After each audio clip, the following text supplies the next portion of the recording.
Buenas tardes, amigos de Salud TV. Llegamos a la cinturita de la semana. Estamos en el miércoles 26 de febrero, a escasos días para terminar este mes.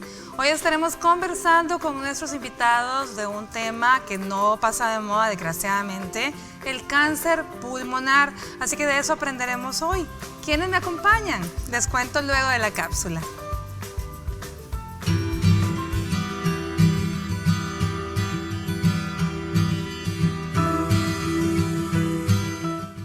Los pulmones son dos órganos esponjosos ubicados en el tórax que toman oxígeno cuando inhalas y liberan dióxido de carbono cuando exhalas. El cáncer de pulmón es la principal causa de muerte en muchos países del mundo, tanto en hombres como en mujeres. Este cobra más vidas por año que todos los cánceres de colon, próstata, ovarios y mama juntos. Las personas que fuman corren un mayor riesgo de padecerlo, aunque es posible que aquellas que nunca lo hayan hecho también tengan este cáncer. Es más propenso a desarrollarlo con la cantidad de cigarrillos y la cantidad de tiempo que se haya practicado. Si dejas este hábito, incluso después de haberlo hecho durante muchos años, puedes disminuir de manera significativa la posibilidad de padecer cáncer de pulmón. En general, no produce signos ni síntomas en los estadios más tempranos. Tienden a presentarse cuando la enfermedad está avanzada. Entre los más comunes están la tos reciente que no se va, tos con sangre, incluso en pequeñas cantidades, falta de aire, dolor en el pecho, ronquera, adelgazamiento sin proponértelo, dolor en los huesos y de cabeza. Para conocer más sobre el cáncer de pulmón, quédate en sintonía de Salud TV. Hoy, nuestros especialistas abordarán este tema.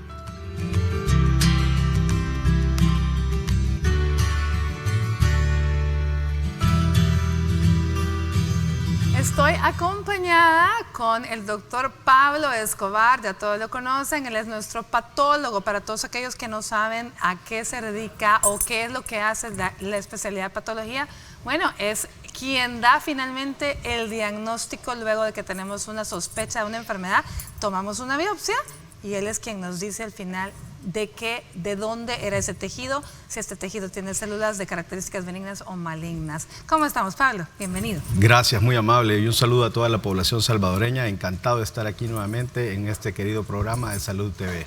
Así que pues sí, vamos a hablar esta mediodía, y feliz provecho si ya pues toman sus alimentos, de cáncer de pulmón. Desafortunadamente sigue siendo muy importante en nuestro medio y en todo el mundo, ¿por qué no decirlo? Así es. Bueno, nos acompaña también cirujana oncóloga, también ya conocida, la doctora Flor Cuellar. ¿Cómo estamos, Flor? Bienvenida. Mucho gusto aquí, feliz de estar nuevamente con ustedes, hablar un poco sobre cáncer de pulmón, que es uno de los más frecuentes a nivel mundial y en nuestro país, y que debemos de prevenirlo, porque es de los que nos puede causar más muertes por cáncer.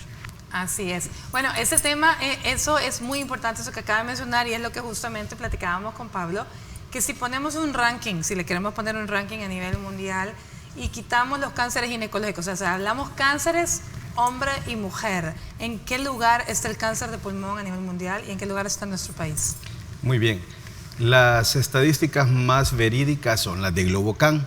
Globocan es el brazo, digamos, de investigación de la Organización Mundial de la Salud, y pues haciendo a un lado el cáncer de piel, que es uno de los mucho más frecuentes, pues el órgano más grande de nuestra economía corpórea, pues la piel, el de pulmón alcanza segundos y terceros lugares dependiendo la escala geográfica donde lo consultemos. ¿Y por qué ha pasado esto con el cáncer de pulmón? Hay que decirlo, hoy tenemos mayor longevidad. El cáncer de pulmón es de pacientes un tantito mayores, ¿no? Con más experiencia, digámoslo así.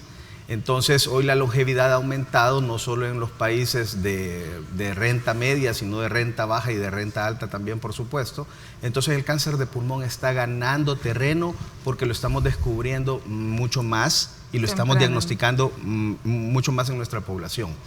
Hay que decirlo también, el acceso a tabaco a edades mucho más tempranas, que pues ya lo vamos a ver en el largo de recorrido de nuestra entrevista de esta mediodía, sigue siendo el factor predisponente el exponerse al humo del cigarrillo ya sea de forma directa, es decir, ser fumador primario o directo, o de forma indirecta y ser fumador de segunda mano, como lo vamos a ver más adelante. Muy bien. Entonces sí está ocupando, Sí, pues... está ocupando entre el segundo y el tercer lugar a nivel, por datos de GloboCam. Es correcto, Que nos así es. decías. A nivel de nuestro país, ¿esa es siempre la misma tendencia o siempre le gana el cáncer de cervix que también tenemos? No, digamos que en El Salvador, en Latinoamérica vamos a tener un poco menos frecuente lo que es cáncer de pulmón, tal vez con la excepción de México.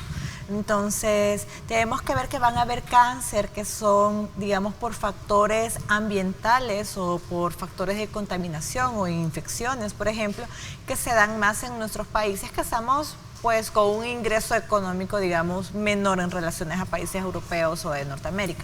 Entonces, por ese motivo, en nuestro país siempre va a ser más común el cáncer gástrico, el cáncer de cervix, que sus principales agentes que lo pueden ocasionar son agentes infecciosos, como el virus del papiloma humano, el Helicobacter pylori, aunque hay muchos otros factores. El cáncer de pulmón, que se asocia principalmente a tabaco, en el país está dentro de los primeros 10 casos, ¿verdad? Dentro de las primeras 10 causas, pero sí es raro que logre estar dentro de los primeros 5, que casi siempre a la cabeza va para mujeres, cáncer de cervix, mama, y en el caso de los hombres, pues vamos a estar oscilando próstata, estómago realmente nunca lo sacamos entre el tercer y quinto lugar en nuestro país, pero sí, a pesar que somos un país en vía de desarrollo, pues tenemos doble carga, los cánceres que deberíamos de tener y se nos suma también el cáncer porque tenemos muchos hábitos de otros países, como fumar bastante, exponernos. Creo que en ocasiones anteriores hemos hablado de lo que se ha puesto de moda entre los jóvenes, que es fumar... El vape, el famoso cigarrillo electrónico, el vapeo. Que también pues puede haber cierto grado de influencia y que nos puede llevar a esto. Eso y que de la mano va el tabaquismo con el alcoholismo. Es raro una persona que solo haga uno de las dos y son cosas de que se potencia. O sea, se duplican. Y de hecho hablábamos que no es que se duplican, se multiplican. Se multiplican, ¿verdad? no es que se suman. O sea, que no era que duplique, sino que multiplica el hecho de que tenga una persona el vicio del tabaco y además el del alcohol. Bueno, se incorpora a nuestro staff y le damos también la bienvenida a la doctora Mayra Yanira Portillo, quien es neumóloga. ¿Qué tal, doctora? ¿Cómo está? Bien, bien, muchas gracias. Bienvenida. Bueno, hemos hablado un poquito de que el cáncer de pulmón a nivel mundial, según datos de GloboCam, pues está en el segundo o tercer lugar, ¿verdad?, de los cánceres más frecuentes, pero que a nivel de Latinoamérica, ya escuchó usted, pues no llega a las primeras 5 causas. Eso es bueno, aunque desgraciadamente tenemos otros cánceres que a lo mejor quisiéramos ya ir disminuyendo, pero va costando todavía. ¿Qué otros factores? Hemos mencionado el tabaco como factor de riesgo importante. ¿Qué otros factores de riesgo hay para cáncer de pulmón, doctora? Otro de los factores de riesgo es la exposición al arsénico. En nuestro país en realidad es bien poco, pero también exposiciones a vinil, ¿verdad? Gente que trabaja mucho con vinil, los fumadores pasivos, como ya se habló anteriormente, eso es sumamente importante porque nos están fumando sin filtro, lo cual puede llegar a ser peor, ¿verdad? Aparte de eso, también la dieta baja en verduras, baja en frutas, es otro de los factores de riesgo. Aunque no es un factor de riesgo per se, sí la exposición junto con este pequeño condicionante nos puede exponer a un cáncer de pulmón. Nosotros en nuestro país tenemos mucha población aún que todavía cocina con leña y esto pues se ha asociado a la famosa enfermedad pulmonar obstructiva crónica. ¿Estas enfermedades pulmonares crónicas tienen alguna incidencia o pueden representar de pronto un factor de riesgo para un cáncer de pulmón o no? Sí lo puede representar, incluso las enfermedades pulmonares intersticiales difusas como EPID, que es otro factor de riesgo de la exposición a la leña, patrones intersticiales, en donde ahí predominantemente en cicatrices, pequeñas atelectasias ya previas se puede desarrollar un cáncer pulmonar por ser condicionante de una enfermedad propia ya de base del paciente. Sí se puede dar. Hay pacientes que también, usted mencionó el, ¿qué era? Arsénico, asbesto. Eso, asbesto. El asbesto sería otra de las causales y pues nosotros tenemos bastantes empresas, mucha gente trabajando con sí, cemento, ¿no? Sí. También aparte de las empresas que están trabajando en la industria de construcción de los techos de las casas, ahora ya se mira menos, pero siempre es un factor de los techos de las casas, siempre es un factor de riesgo, en realidad es bien poco, ¿verdad? Porque ahora ya existe mucha salud ocupacional, pero siempre se ha descrito entre los principales factores precipitantes, aparte del tabaco. ¿Tienen algún momento el factor hereditario acá va en cuenta, doctora?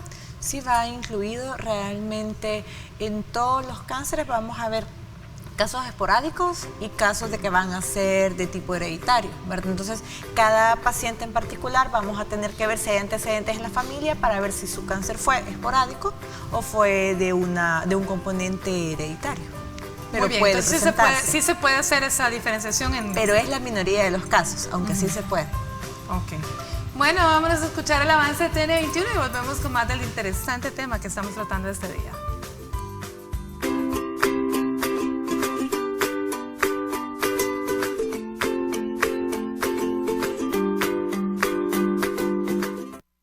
El directorio médico más completo de la televisión nacional celebra 5 años de transmisión ininterrumpida.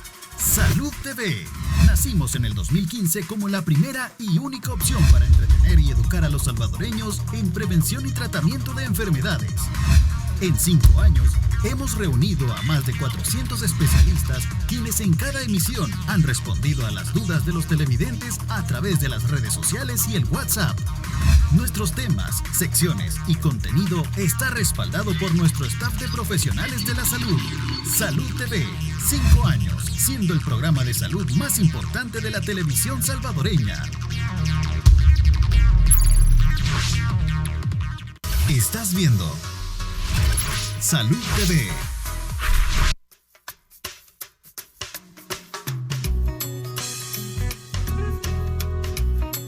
Eso, bueno, sí, son unos factores bien importantes, porque lo que he oído es que sí, el cigarro puede producir daño en los pulmones, ¿vea? Pero también a veces también el humo de los vehículos puede ser que afecte bastante también los pulmones. No, realmente no deben de consumir cuestiones así como el cigarro, ya la parte de... Ya estamos modernizados, ya no quemar mucha leña, del humo de los buses, ya eso es una toxina que nos afecta, aunque no fumen. Entonces hay un montón de cosas que se deben de regular en nuestro país y yo creo de que una de las cosas que debemos hacer es para empezar nosotros mismos. Sí, dejar de fumar y andar protegido uno con mascarilla, que todo. Sí, y evitar uno acercarse a las personas. Claro que sí, dejando de fumar, ¿verdad? Yendo a chequeos pues mensuales, ¿verdad? Si tienes algún problema de los pulmoncitos. Pues creo que tal vez evitando el cigarrillo, tratar de alejarse del humo, de la contaminación. La contaminación ambiental es bastante importante, los gases que producen los vehículos, el fumar excesivo. Entonces hay que prevenir todo eso y contribuir todos en el medio ambiente para evitar la contaminación.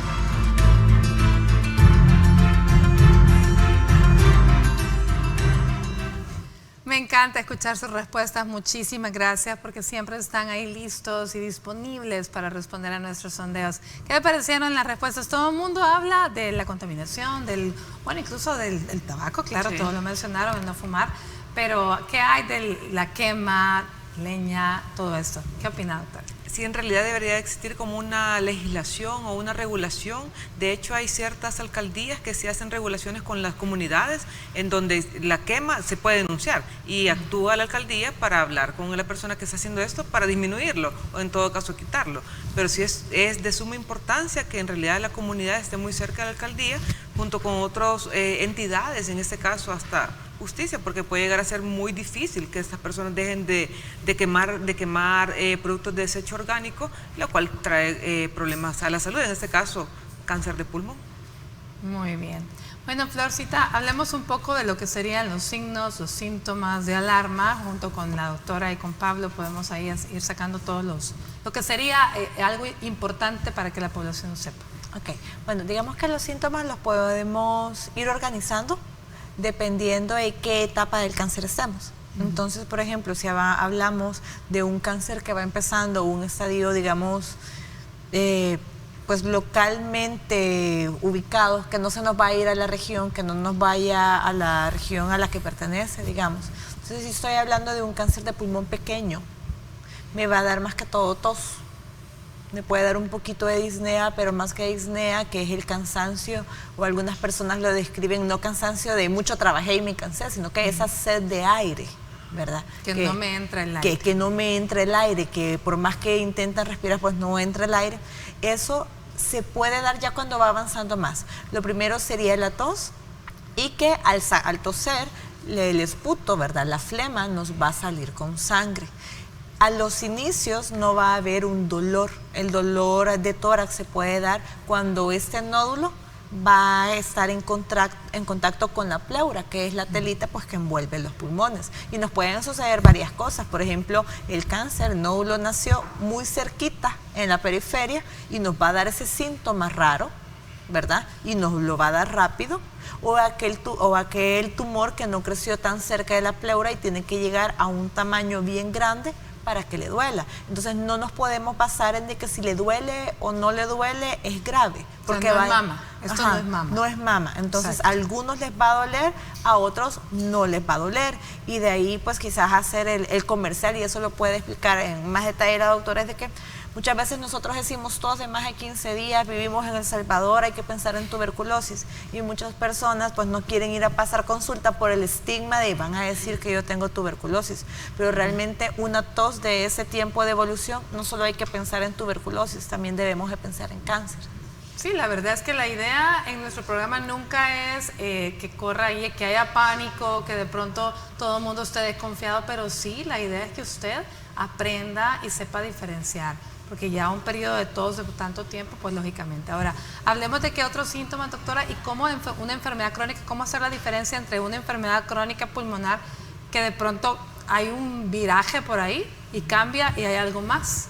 Entre los síntomas de estos pacientes que ya tienen enfermedades crónicas, casi siempre ellos tienen tos, casi siempre existe el cansancio, la necesidad de aire, pero una característica importante es que esta tos cambie, que sea un poco diferente en el sonido, o que aumente la producción de flema del esputo, porque hay ciertos cánceres que nos dan mayor producción de flema que otros. Entonces, si esta persona tiene una enfermedad pulmonar pero nunca ha tenido flema y ahorita comienza con la secreción, entonces ¿qué está pasando? Buscar ayuda con su médico que ya está en control o con alguien pertinente del caso. Otra cosa importante, alguien, por ejemplo, que sea un EPOC, una enfermedad pulmonar obstructiva crónica, y esta paciente empiece con ronquera, cierta molestia a nivel de la garganta, es algo diferente, eso es algo nuevo para él o para ella. En este caso, habría que buscar un cáncer porque me puede estar dando ciertas características ya de metástasis, de siembra en otro lugar. Otra característica importante, y que eso también no lo debemos dejar pasar, aumento en el área del cuello, aumento de las venas de estas áreas. Pacientes que no tengan nada que ver con una enfermedad pulmonar o que presenten esto, que se estén cansando, estamos hablando de otro signo de una enfermedad que ya se fue a otro lugar, que ya empezó a dar metástasis, derrames pleurales, como decía la doctora, si empiezan a dar dolores a nivel de la pleura, la gente piensa que el pulmón es el que duele, y no, lo que duele es la capita que está envolviendo la pleura. Cuando hay agua, ya comienza el dolor. Eso es otro signo importante. O a veces muchos cánceres de pulmón pueden dar síndromes paraneoplásicos, es decir, no dan ninguna sintomatología o bien escasa de tos, cansancio, pero sí pueden dar, por ejemplo, sodios bajos. Entonces se presentan, por ejemplo, con pacientes con mucha letargia, mucho sueño, obnubilados, pueden hasta convulsionar, y tomamos la placa y existe un cáncer que nos está dando este síndrome raro. Entonces puede ser otra causa de buscar ayuda inmediatamente, ¿verdad? O por hallazgos incidentales, tomamos una placa, apareció el cáncer. Pero sí son signos de importancia: la ronquera, el cambio de las características de la tos, aumento de la secreción, que exista dilatación de venas a nivel de cuello y que exista aumento del cuello. Son signos sumamente importantes en estos pacientes.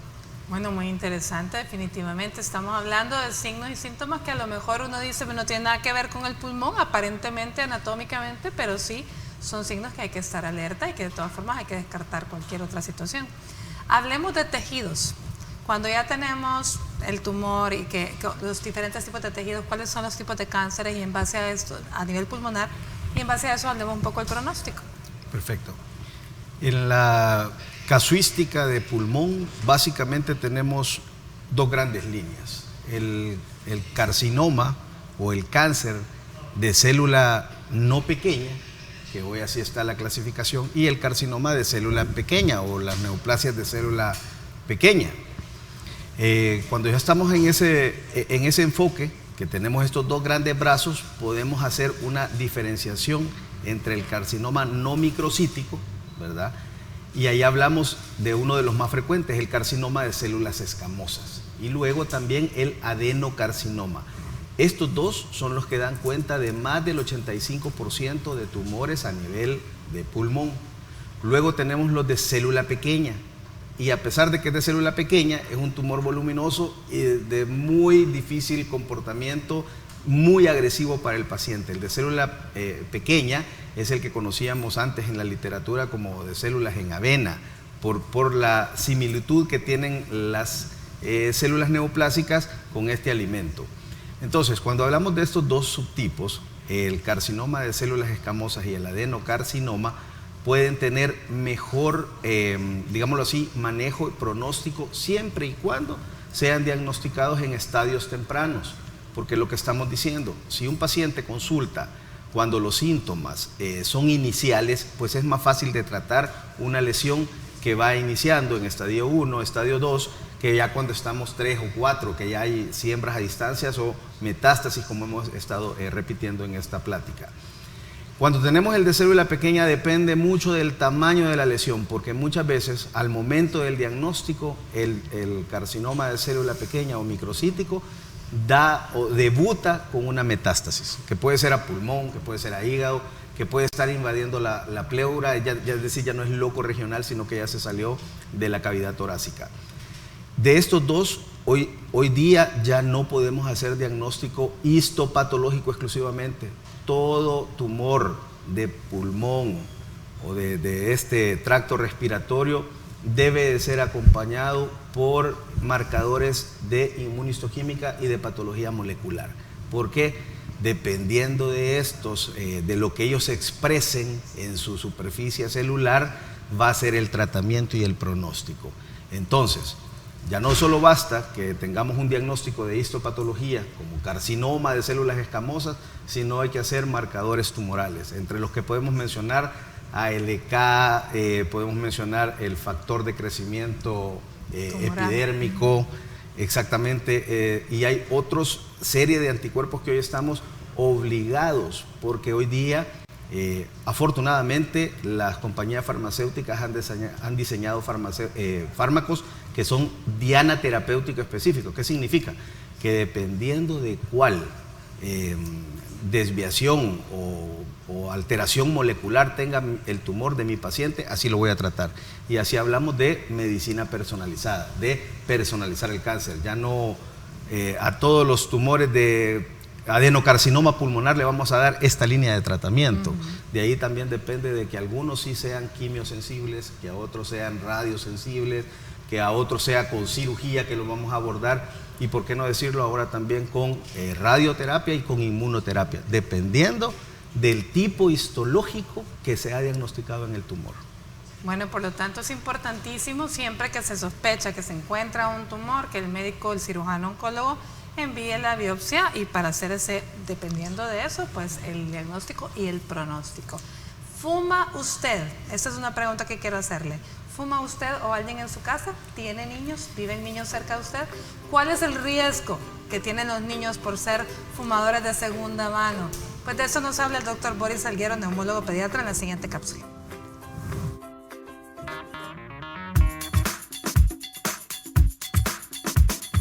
Hola amigos de Salud TV, soy el doctor Boris Salguero, soy neumólogo pediatra y en esta oportunidad vamos a revisar el daño que ocasiona el humo del tabaco en la población pediátrica. Bueno, el tema que han escogido hoy es de suma importancia porque cada vez más estamos viendo que la población que fuma es mayor. Se sabe que actualmente pueden morir hasta 3.000 personas, solo ocasionadas por el humo de segunda mano, que es el humo que se respira de forma intencional. No es el que uno fuma, sino el humo que se expone al estar fumando nuestro amigo de lado. Entonces, y también muchas más muertes cardíacas por la exposición también a la exposición al humo del tabaco. Entonces, hay que definir cuál es el humo de segunda mano y cuál es el de tercera mano, porque estamos hablando de niños, probablemente estos están más expuestos al humo de tercera mano que el de segunda. El de segunda, hemos dicho, aquel que se inhala cuando están personas a nuestro alrededor, están fumando. Pero el de tercera mano es aquel que queda impregnado en la tapicería del vehículo, en la tapicería de la casa, de los muebles, en la habitación, en la ropa. ¿Cuántas veces no han escuchado ustedes la famosa excusa? Sí, pero es que él o ella no fuma frente al niño, lo hace fuera de casa, lo hace fuera de su habitación, lo hace en la cocina. Pero claro, esa no es la exposición real. La exposición real es la que cuando el papá o mamá regresa a casa o los amigos y tienen todo el componente impregnado del tabaco aquí, que tiene muchísimas más sustancias nocivas, que son aproximadamente 4.050 relacionadas y vinculadas a cáncer. Como últimos consejos, amigos, tengamos especial cuidado cuando vayamos a reuniones, porque antes que amigos, la misma familia puede estar ocasionando el problema del tabaco, especialmente cuando vamos a reuniones o en lugares públicos. Nuevamente, soy el doctor Boris Salguero, neumólogo pediatra, y hasta la próxima.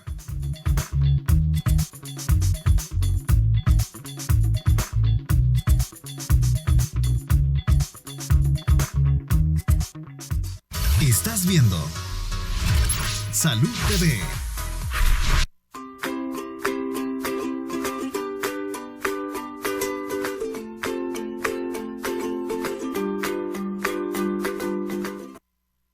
Que las repentinas precipitaciones de mocos no interrumpan el día. Con Virogrip AM, el tratamiento para gripe y tos. Salud, calidad, Vijosa. Es miércoles, todos los miércoles nos encanta escuchar los consejos en nuestra sección Mi Pediatra en Casa con el doctor Samuel Ramírez.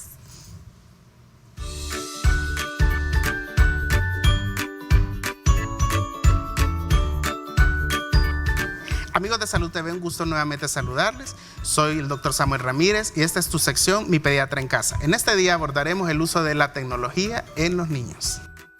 Los niños dentro de sus actividades diarias están expuestos a utilizar medios tecnológicos, no solo para utilizarlos para labores educativas, sino también para actividades lúdicas. En muchas oportunidades ya hemos platicado y hemos hablado en cuanto a que las actividades físicas deberían favorecer la unión y el cooperativismo dentro de los niños. Sin embargo, muchos padres tienen limitaciones dentro de su tiempo y utilizan medios tecnológicos para tratar de compensar este tiempo libre en los niños para poder tener su mente ocupada mientras regresan al hogar.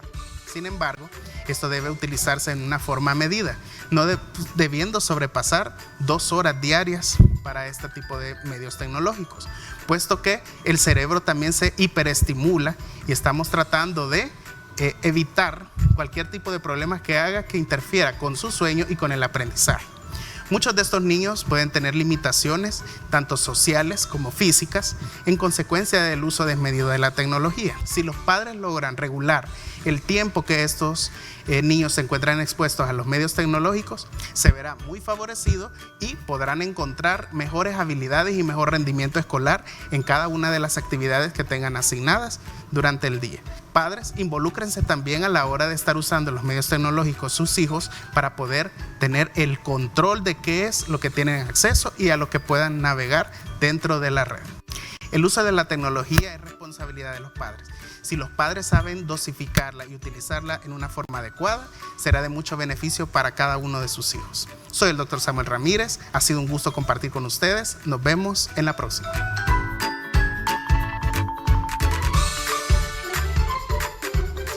Muchísimas gracias, doctor Ramírez, por esos consejos. Definitivamente la tecnología es una gran amiga, pero hay que saber poner limitantes. Bueno, hablando del tema del día de hoy, el cáncer de pulmón, hablemos de los métodos que vamos a utilizar para diagnosticarlo. Doctora Portillo. En este caso, cuando ya tenemos ya una placa de tórax con una masa, un área que está ahí rara, nos toca hacer un TAC de tórax. En este caso, un TAC de alta resolución o un TAC con contraste, ¿verdad? Después de esto, igual tocaría, si la persona está con flema, tocaría hacer una citología de esputo, que es muy rentable, sumamente rentable. Después de esto, prácticamente todo va casi al mismo tiempo. Hacemos también fibrobroncoscopía si el tumor es central, lo que hablábamos, si el tumor está muy cerca del bronquio. Si el tumor está lejano del bronquio, no vamos a ver nada por una fibra, entonces no sirve nada. Se puede hacer una fibro para hacer lavados, ¿verdad? Y eso mandarlo al patólogo para que nos revise citología de lavado bronquialveolar. En este caso, también idealmente tenemos que hacer estudios de extensión. Siempre es importante determinar si no existe metástasis a otros lugares, TAC abdominal, TAC pélvico. Si el paciente tiene dolor de cabeza, nos vamos a hacer TAC a nivel de cerebro, siempre buscando metástasis. Eso es sumamente importante. Si a pesar de eso nosotros no tenemos algo positivo que nos diga qué tipo de cáncer es, se hace, si el tumor es muy lejano del bronquio, entonces se pueden hacer hasta mediastinoscopías, se pueden hacer también cirugías a nivel de tórax para ir a agarrar una pequeña muestra del tumor. Depende de cómo se encuentra el tumor, la doctora nos puede ampliar en ese aspecto y mandarlo a biopsia. Siempre es importante determinar el diagnóstico por citología, importante por patología y marcadores tumorales. Muy bien, yo creo que hemos hablado de muchos estudios, pero supongo que los estudios van a ir encaminados dependiendo de la sintomatología o la forma que lo hayamos encontrado, o realmente es un estudio, el que la doctora menciona, que es completo, el que hay que hacerle a un paciente con sospecha de cáncer de pulmón. Okay. Digamos de que hay como un esquema base, como un cuadro base de todo lo que debemos de pedir y o sea, que es como lo mínimo necesario, y a eso le vamos a ir agregando dependiendo de cada caso.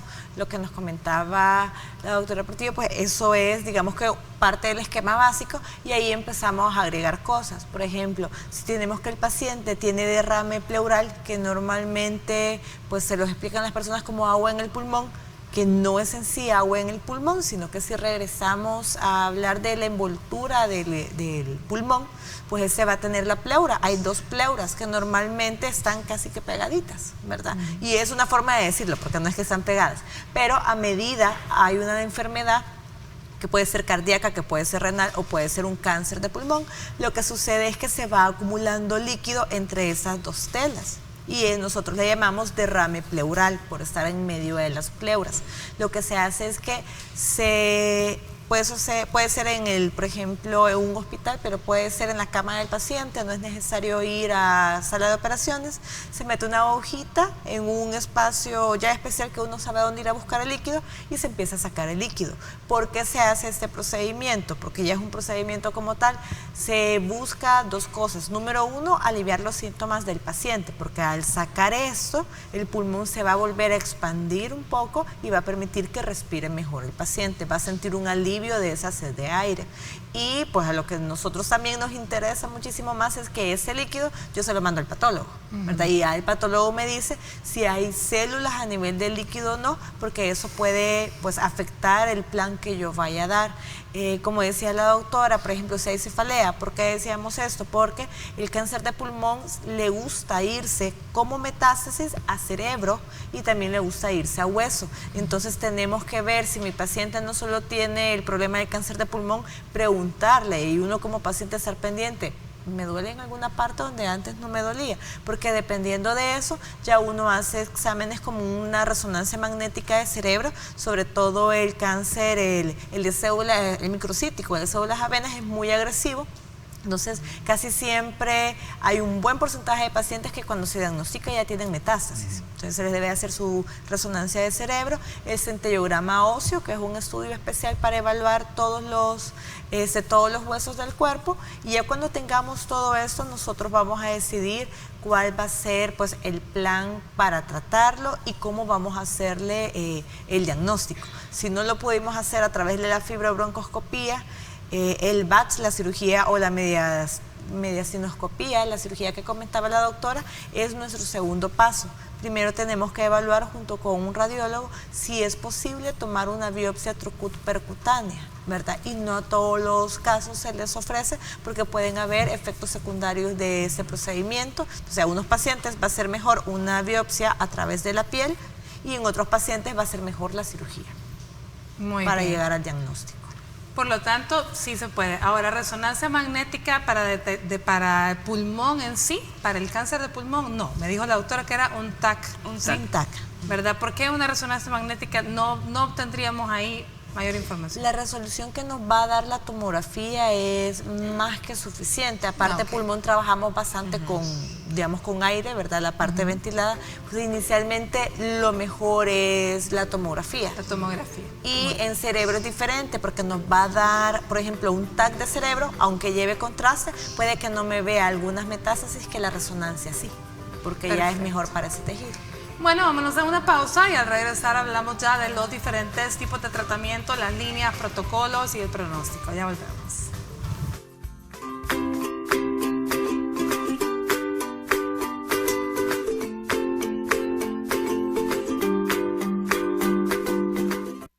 Estás viendo Salud TV.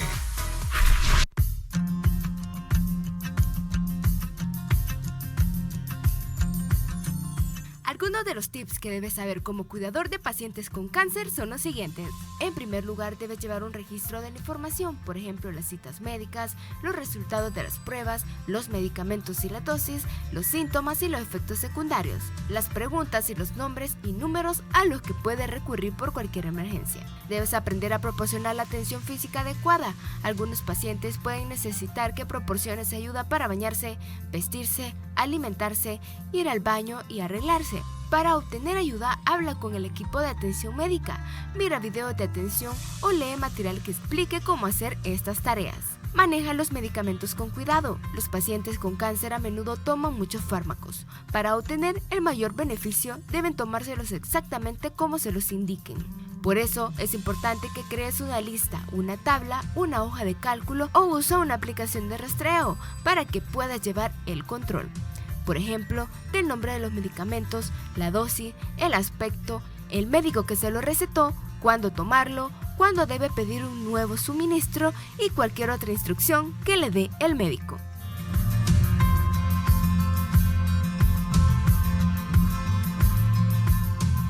Bueno, esos son consejos para ser un buen cuidador en el caso de tener un familiar con cáncer de pulmón. Pero hablemos ya del tratamiento en sí. ¿Cuáles son las fases de tratamiento? ¿Será que, bueno, ahí comparten? Dorcita. Okay. Bueno, obviamente yo les voy a hablar un montón de cirugía, pero la verdad es de que en cáncer de pulmón, a pesar que cirugía es como que el tratamiento primordial o el ideal, vamos a tener que ver dos cosas. Va a depender del tumor del paciente, ¿verdad? ¿Qué tan agresivo es el tumor? Porque, por ejemplo, para un tumor microcítico, nosotros hacemos resecciones más grandes que para uno no microcítico, que como es menos agresivo, podemos hacer pues resecciones más pequeñas. Eso por un lado. De ahí la condición del paciente. Si el paciente me va a tolerar un procedimiento que puede ser abierto, y hoy en día también se hace cirugía torácica asistida por video, que es como la parte de la laparoscopía, pero para tórax. También se puede, si el paciente cumple los criterios, se puede hacer de forma mínima invasiva. ¿De qué va a depender esto? Mucho depende del neumólogo, porque nosotros le mandamos al paciente al neumólogo y le decimos, mire, mi plan sería pues proceder a hacer esto, o aquel paciente que no puede operar y debe de ir a radioterapia, porque también aunque se proteja parte de pulmón, pues puede afectar la periferia. Tenemos que saber cómo es la reserva funcional del pulmón. Claro. Entonces, antes de decir yo lo voy a meter a sala de operaciones o lo voy a mandar con el radioterapeuta, antes de iniciar el tratamiento, yo digo, mi plan es este, le llamo al neumólogo y le digo, mira doctora, fíjese que mi plan es ese, el paciente está en esas condiciones, se lo envío y ya ella le hace las evaluaciones y me dice qué tanto puedo quitar, si me permite hacer el procedimiento, si me brinda alguna recomendación especial o si me dice, miren, no es tan factible.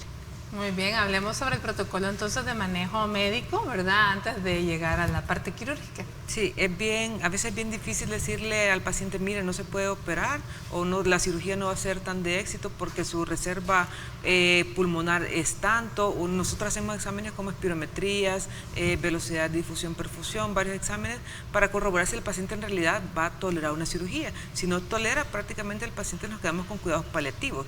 Eso significa darle un mejor soporte al paciente, mejor calidad de vida. Si hay necesidad de oxígeno, se pone oxígeno suplementario y se va regulando. Si hay necesidad si es un paciente ya pulmonar propio, previo, como un EPOC, siempre sus inhaladores, pero siempre estamos casi de la mano con oncología, porque si yo le digo a la doctora, mira doctora, este paciente no me va a funcionar con tanta reserva del pulmón, entonces no se hace, pero siempre nos estamos apoyando. Pero esa parte es bien difícil, porque la mayoría de pacientes quieren una cirugía, quieren que después de la cirugía todo quede bien, y es muy difícil poderle decir al paciente, su cirugía va a estar bastante complicada, mejor no lo hacemos porque los riesgos de sangrado son bien altos, ¿verdad? Si está cerca del bronquio puede llegar a sangrarse, y si está obstruyendo la luz bronquial va a ser peor. Siempre se trata de manejarlo también con oncología, pero también con apoyo de psicología, en este caso de pacientes. Muy bien, por lo tanto, como siempre, el manejo es multidisciplinario, no solamente está a cargo del neumólogo, sino también del radioterapeuta, en este caso si es necesario, del cirujano oncólogo y obviamente del patólogo. Hablemos un poco de pronóstico. Muy bien. El pronóstico va a depender, como lo decíamos previamente, del estadio en el que localizamos el tumor. Eso es lo primero. Número 2, del subtipo tumoral, ¿verdad? Se nos han quedado algunos, el tiempo no nos alcanzaría para decir todos los subtipos, ¿verdad? El carcinoide también.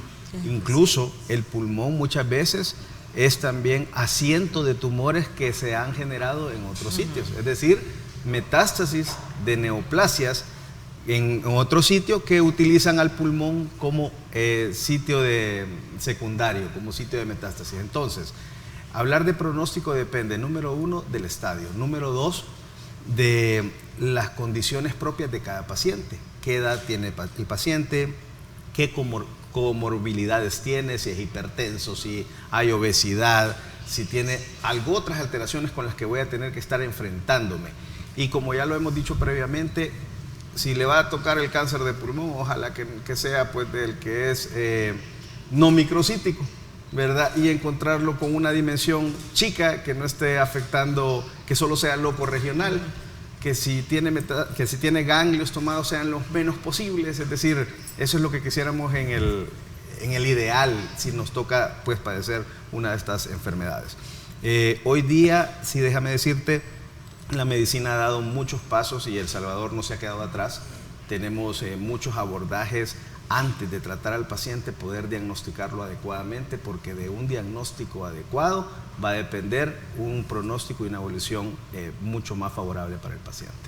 Cuando hablamos de sobrevida, ¿a cuántos años estamos hablando? Va a depender mucho del estadio clínico del paciente, ¿verdad? Hay pacientes en que se logran curar, ¿verdad? Hay pacientes de que si los encontramos en un estadio temprano se logran curar, y tal vez para no dejar el ambiente tan sombrío, y es hacer la aclaración que lo que comentábamos con la doctora son los casos más frecuentemente que tenemos en el país, porque nos llegan pacientes mayores con tumores grandes que tienen de base una enfermedad pulmonar, entonces no me deja mucha reserva. Pero si vemos tumores que son menos agresivos, yo solo necesito dar un margen de 2 centímetros alrededor del tumor, y muchas veces la cirugía es viable, aun cuando tengan varias lesiones pequeñas. Y ahí podemos hablar, en estos casos de lesiones pequeñas, curación o sobrevidas a 5 años, por ejemplo. Ok, que son arriba del 50%. Muy bien. Entonces vámonos a una pausa y volvemos con lo último del tema de hoy.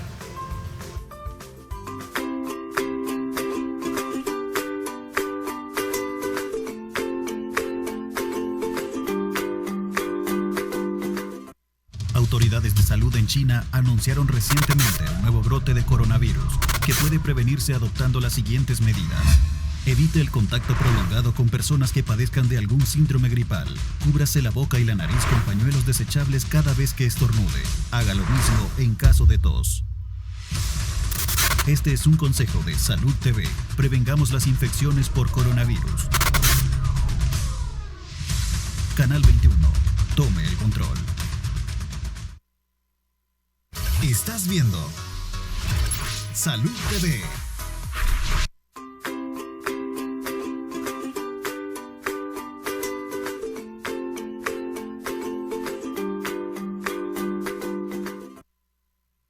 Gracias por continuar con nosotros. Este día estamos hablando del cáncer de pulmón. Se nos ha quedado en el tratamiento también hablar un poco de quimioterapia o radioterapia, que en algunos casos también radioterapia se mencionó, pero no hemos hablado de quimio. Okay. Supongamos que yo tengo un paciente, fue factible y lo pudimos operar, Entonces, en esos casos la cirugía no solo es quitar el tumor primario, también se quitan unos ganglios que están en la parte central del tórax, que se llama mediastino.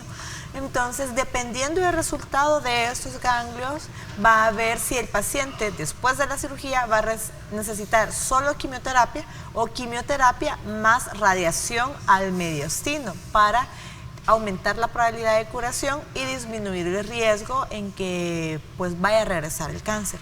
En el caso de los pacientes en los que no les podemos ofrecer un abordaje quirúrgico como tal, entonces el paciente va dependiendo, y ahí sí trabajamos del estado funcional del paciente, ¿verdad?, para ver si puede tolerar los tratamientos. Si el estado funcional es bueno, ese paciente pasa a tratamiento con radioterapia y quimioterapia. La radioterapia, sí, como mencionaba el doctor Escobar, pues ha evolucionado bastante la medicina en El Salvador. Ya no es la radioterapia de antes, de que se calculaba en 2 dimensiones, sino que es una radioterapia que la calculan utilizando pues un programa similar al del TAC, a la de la tomografía, y le permite dar la radiación mejor a donde está la enfermedad para que no tenga tantos efectos secundarios. Y en muchos casos, dependiendo el tipo de radioterapia, porque al hablar de radioterapia y quimioterapia es como decir cirugía, van a haber un montón de tipos y va a ser uno en particular para cada paciente. Entonces, muchas veces se logra alcanzar una muy buena respuesta, en algunos casos similar a la cirugía, cuando nosotros no los podemos operar, y de ahí el paciente queda en control. Muy bien, entonces estamos hablando que el manejo es médico, es también de quimioterapia, hay radioterapia y es quirúrgico, ¿sí? Hablemos de los cuidados posteriores a una cirugía de un cáncer de pulmón en un paciente. En este caso, el paciente siempre tiene que estar en control con el médico neumólogo, con el médico oncólogo, verificar que no haya aumento del cansancio, si había presencia de cansancio, verificar que no hay hemoptisis, siempre verificando también análisis sanguíneos, eso es sumamente importante, ver hemograma, ver glucosa, ver creatinina, que las enfermedades de base, si el paciente los tiene, que no se nos descompense, porque se puede compensar de otra área y el área pulmonar se puede encontrar muy bien, ¿verdad? Estar verificando que no necesite oxígeno de manera suplementaria. El estado nutricional es algo sumamente importante, porque eso depende también de la recuperación adecuada, ¿verdad? Y manejo con oncología, manejo neumología y manejo nutricional. Muy bien, bueno, tu mensaje final a la población en cuanto a las consideraciones, lo que queremos recalcarles. Perfecto, es importante a cualquier síntoma, en este caso que estamos hablando de cáncer de pulmón, por ejemplo tos, ya dijimos la disnea o el cansancio, incluso a ningún esfuerzo, la falta de aire, la necesidad, nos debe de hacer consultar. Debemos de tener la conciencia suficiente para saber que el tabaco no solo nos va a matar a nosotros, sino que a los que nos rodean. Si nosotros no podemos eliminar el tabaco de nuestra vida, pues porque ya es un hábito muy bien afincado, hagámoslo por lo que nos rodean, ¿verdad? Por nuestra madre, por nuestra esposa, por todos los de nuestra casa. Y también alejémonos de radiaciones, porque aunque no lo mencionamos, también está relacionado el cáncer de pulmón con la radiación, ¿verdad? Eso es muy importante. Bueno, yo creo que el tabaco es de que usted elimine el tabaco antes de que el tabaco sea quien lo elimine a usted. Mensaje final, Torcita. Mensaje final, prevención, eliminemos el tabaco, decidamos dejar de fumar hoy, no dejar de fumar mañana. Los riesgos que nos ocasiona el tabaco no se borran de inmediato, porque el daño está acumulado en el cuerpo y se necesitan 20 años para eliminar por completo ese tiempo, o sea, y ese daño. Va poco a poco, empecemos hoy. Muy bien. Muchísimas gracias, de verdad se nos terminó el tiempo, pero no me queda más que agradecerles, Pablo, Flor, doctora Mayra, un gusto de verdad, gracias por habernos acompañado, gracias a ustedes por su fiel sintonía, espero que hayan aprendido mucho y que tomen en cuenta todos los consejos que acá se les da. Los dejo en muy buena compañía con Ingrid Rendón en la edición Mediodía de TN21. El día de mañana hablaremos de la infección de ácaros en la piel. Por hoy disfrute de su miércoles y que Dios los bendiga.